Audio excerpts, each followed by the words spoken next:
Hello there, everybody. I'm Minaji, and this is FMV Reviews. So today we're going to be doing something a little bit different. This is not going to be a typical review where I give you thoughts on the cinematography and the ride. I'm just going to kind of go through this episode and give you some thoughts I had while watching this episode. So I'm going to be throwing some clips in from the episode. Hopefully, YouTube's copyright thing will be kind. Will be kind. So yeah, this is gonna be Rue Part One. So Euphoria was supposed to come out with the second season after its hit season in 2019, but unfortunately, because of certain circumstances, the second season could not happen. So the creator Sam Levinson and his creative team decided to do these Euphoria special episodes as these sort of bridge episodes to get us to the next season. And I'm glad that they did it. I'm very glad that they did it. So yeah, we're gonna be talking about Rue Part One. And then after this, I'm going to be talking about Jules Part 2, but that's going to be in a different video. Because low-key, I think this is the beginning of a sort of Sam Levinson COVID trilogy about productions he made specifically in COVID. So we're going to get into this first part. So let's jump right into it. So first of all, I have to say, in the beginning of this episode, I couldn't help but notice that I'm pretty sure this opening shot is a tribute to Lost in Translation. Just had to, film nerd. I just had to say it. I had to. You're looking at it right now. You know I'm right. You know I'm right. Just admit it. So I'm gonna kind of give a brief synopsis of what this episode is. So basically, what's happening is that Rue is meeting with her sponsor Ali after falling back into drug use. She's an addict. That's the basic premise of this episode. But it starts with this dream sequence with Jules about this fantasy life with them moving to New York and living together and whatnot. And it's sad to see that even in her fantasies, she's still using drugs. Right? And in fantasy where it can be a perfect world, you can be whoever you want to be, she still fantasizes about doing drugs, which really just shows how addicted she really is. I am glad that they put this in this episode, but yeah, it was hard to watch. It was definitely hard to watch. So yeah, let's just start really getting into some of the more meatier things. I'm gonna let Ali set this clip up.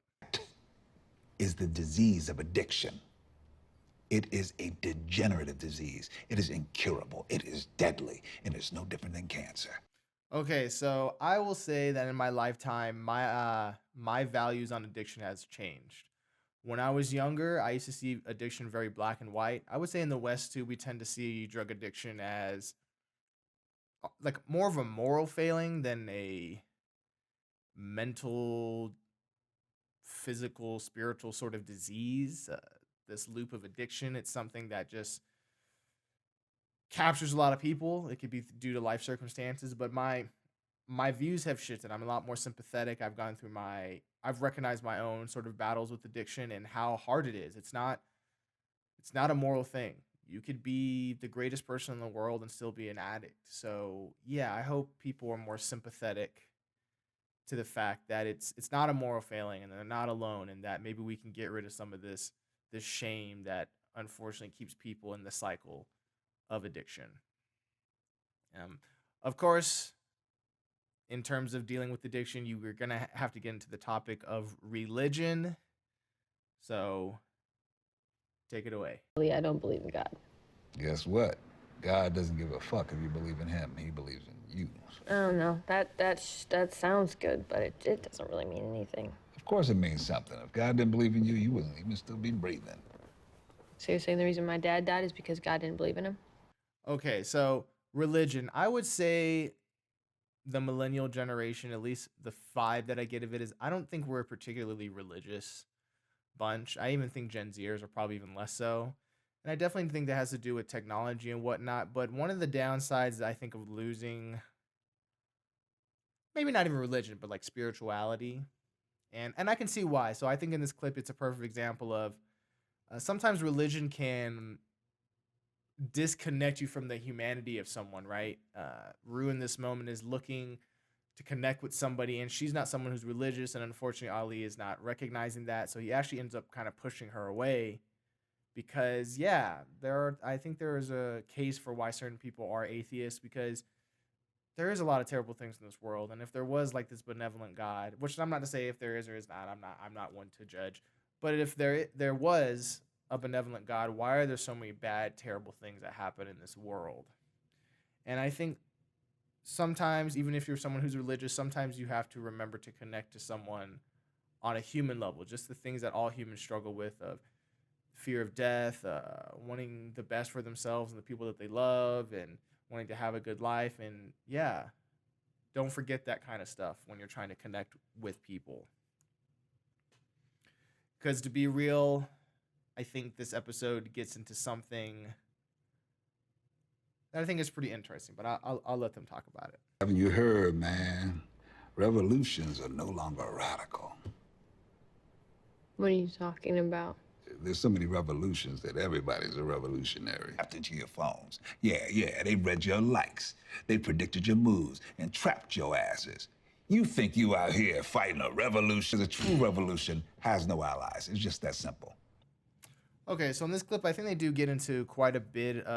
It definitely gave me something to chew on. I definitely think in this time, especially 2020, you had a lot of talk about, I think we definitely saw this commodification of revolution, right? Everyone wants to be a revolutionary, and I definitely think because we live in the system of capitalism that capitalism can turn anything into a commodity, even the very thing that's opposing it, right? Like, let's take the idea of someone like a Che Guevara. Communist, did not believe in the capitalist system, and that same system that he despised took his image and printed it onto a t-shirt or turned it into commerce and film and turned it into films, and just how crazy that is, right? And I definitely think in 2020 we saw that happen, right? When we had the BLM protest during Gay Pride Month, and you saw all these companies talking about, oh, Black Lives Matter and oh, gay rights and whatnot. And now what? We're not even a year out from it, and you don't really see those companies talking about it very much. You know, a kind of commodification of revolution. And I do think Ali gets into something here that I've definitely been starting to notice going through my own self-improvement journey, that if you want to start a revolution and whatnot, start with yourself, right? I think through going through the journey of trying to better yourself as a person and to just grow and be more, that you will learn a lot about yourself. And through learning a lot about yourself, you will learn a lot about humanity. And so when you're trying to convince people or empathize with them, you can see how hard it is to struggle, that most people are not trying to be bad, that most people are trying their best, but we're human and we're limited. Yeah, real revolution starts within first. There was a funny moment in this, even though I think this is mainly serious. I don't think there's a lot of funny moments in this, but this episode has some funny moments. And I definitely think in this clip when Ali talks, These advertisers, they're too good. Uh-huh. he reminded me a lot of Conspiracy Brother. That's just my pop culture brain just taking off. I can't help it sometimes, but it did make me chuckle a little bit. But let's get back into the seriousness of it. Back into, so what do you do if you don't believe in a God, but you need something higher to believe in? I think Ali gives Rue a pretty good answer right here. You've got to believe in the poetry. Because everything else in your life will fail you, including yourself. You hear me? So yeah, I haven't heard a whole lot of interpretations of what this line means, but the way I interpreted it was, I think when humans can't help but compare themselves to other people, and we have idols, right? Like you might have a musician you like, or a religious person, or a pop culture figure, but then usually if you dig into them, you find out stuff about them, that they were human, that they were flawed, and it can be a disillusionment moment. And I think what he's trying to say here is, you know, I think sometimes when people believe in a God, it is this belief in this perfect being that no human could be, but just having that sort of light, that lighthouse, that thing to aim you, that compass, that internal compass to keep striving, even though you'll never be as perfect as God, right? But that striving is what matters, to try and be as close to that as possible. But let's say you don't believe in a God, right? I think what he's trying to say here is that there's like certain sayings that people hear growing up. I think especially if you're religious, like, you know, be kind to your neighbors, that even if you don't believe the religious part of it, of there being a God there, that if you just believe in the poetry of it, right, the sentiment behind it, which is be kind to people, treat them kindly, treat them how you would want to be treated. And if you believe in that kind of stuff, those sayings won't really fail you, because those sayings are not people, they're ideas, and ideas can be perfect in certain ways, and it's something to kind of internally aim you. So let's say you're struggling with something and you're not religious. Try to think of sayings or stuff that you like and use those as your North Star as you go on this improvement, this journey of self improvement. That's what I think. That's what I think. Okay, also, there's something that I've noticed Ali say in quite a few of the episodes that he showed up in Euphoria, which is this line right here. I said it before, I'll say it again. You're playing pool with Minnesota Fats. And I couldn't help but wonder what that was. So I looked into it. So Minnesota Fats is a character from this movie, I believe, called The Hustler, which is about this movie about pool sharks. Pool sharks were like the people who were really good at pool that would like hustle people out of money. You know, you'd play a game of pool and you'd bet on who'd win. So they would like hustle you out of your money by basically like pretending to not be as good as they were. And then once you played them for a lot of money, they would take it from you. And Minnesota Fats is one of those characters. I think this is just Sam Levinson flexing his like film nerd stuff. I see you, bro. I've never seen that movie, but I see you. Okay, and now we're going to go back into another theme that I think is very important for people to hear. I'm just going to let Ali tell it. Forgiveness is the key to change. We're too busy running around judging everybody's intentions and motivations as if we have some insight into the human soul. You know, you did this, so that must mean you're that. Just give me a break. Yeah, I definitely think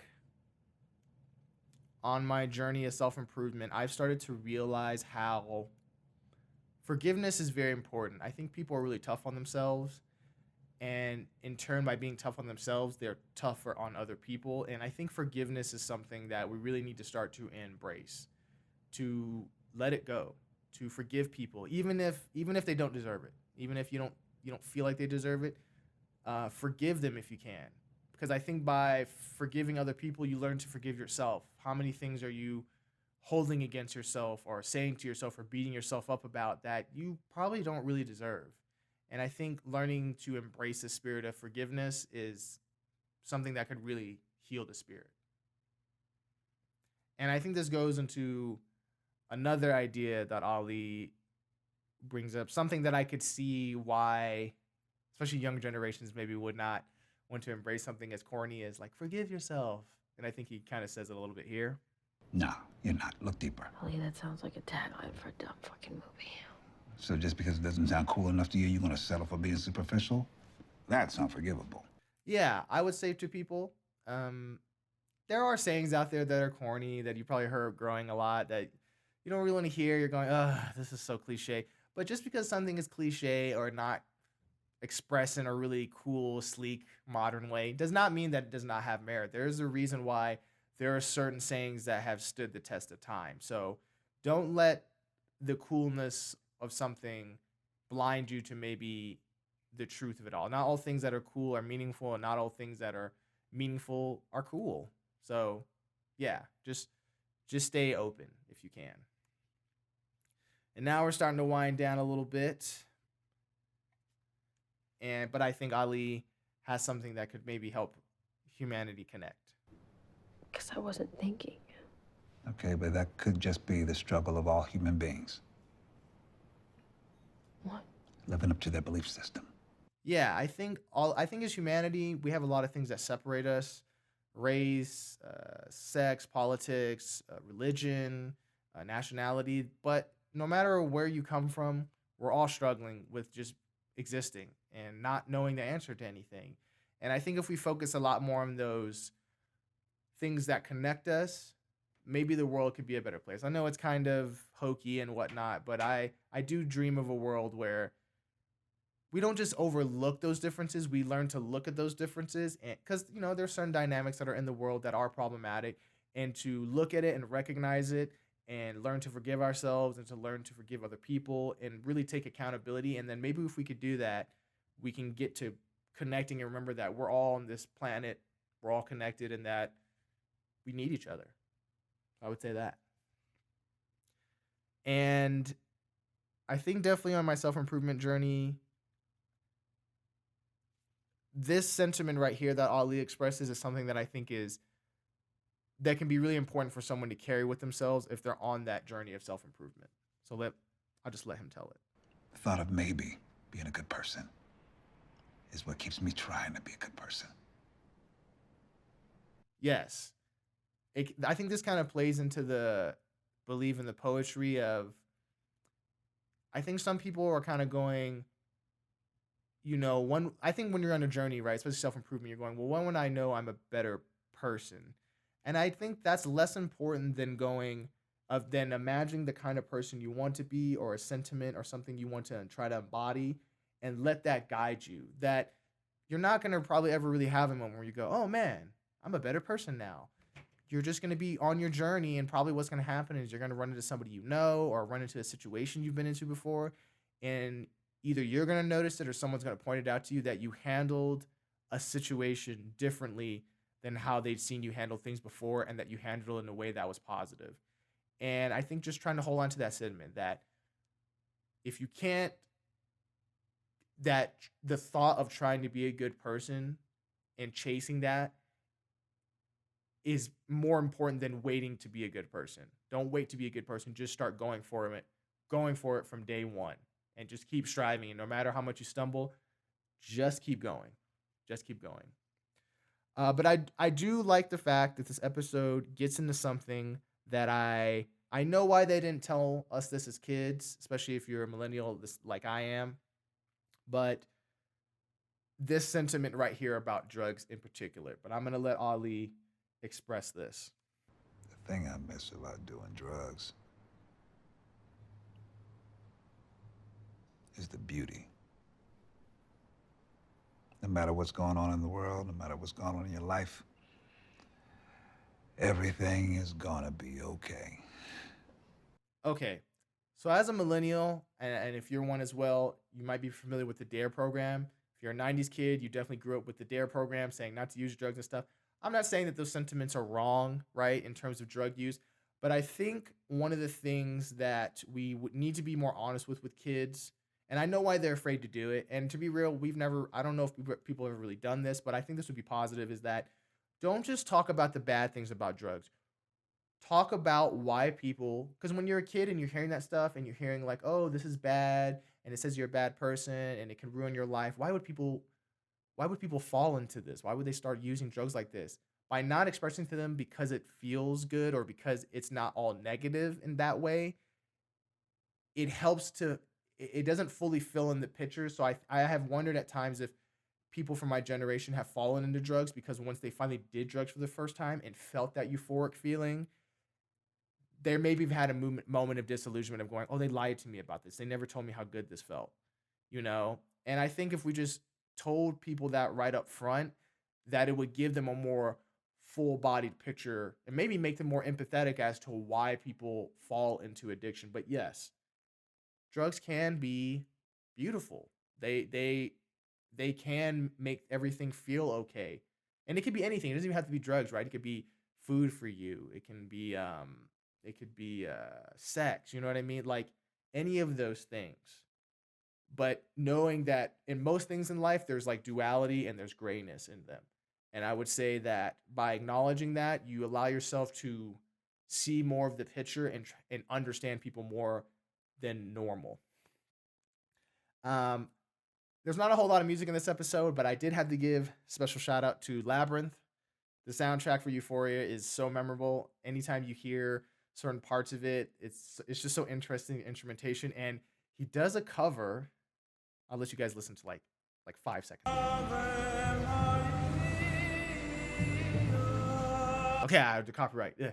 But I have a special connection to this song because when I was younger and I was watching a lot of anime, one of my favorite animes, Cowboy Bebop, had an episode that had a version of this song as well. So this song is near and dear to my heart, just to have it pop up in an episode that I think touched me emotionally and was really speaking to my soul and certain things I was going through. That to have this song also be a part of it really just it really just hit it home for me. So I want to thank the Euphoria team and Labyrinth for doing something like that. But now we're at the final thought of this episode, and I'm gonna I'm just curious to know if you want to leave your stuff down in the comments. What do you think this last shot fixed on Rue's face through the raining window means? I think her facial expression is pretty ambiguous, right? I can't tell if she's sad or whatnot. At least my interpretation of it is that she's going to continue on living, but she knows it's going to be a struggle, right? The journey to sobriety, it's going to be a hard fight. Even though, cuz movies make it look so fast, but it's going to be a hard fight. So I think she's in kind of a fork in the road. I think she's going to head down the way of sobriety, but she's at a crossroads and she has some tough decisions to make. So yeah. Thank you for watching this video. I'm going to be coming out with Jules Part 2 at some point. I make no promises. I'm bad at doing things like procrastination. So if I put it out, just be happy that it's out. I'm trying to learn the process of quantity over quality, but it is still a journey. So yeah, if you like this review, make sure to like, share, and subscribe, and leave your thoughts down in the comment and whatnot. And I'll see y'all in the next video. Bye.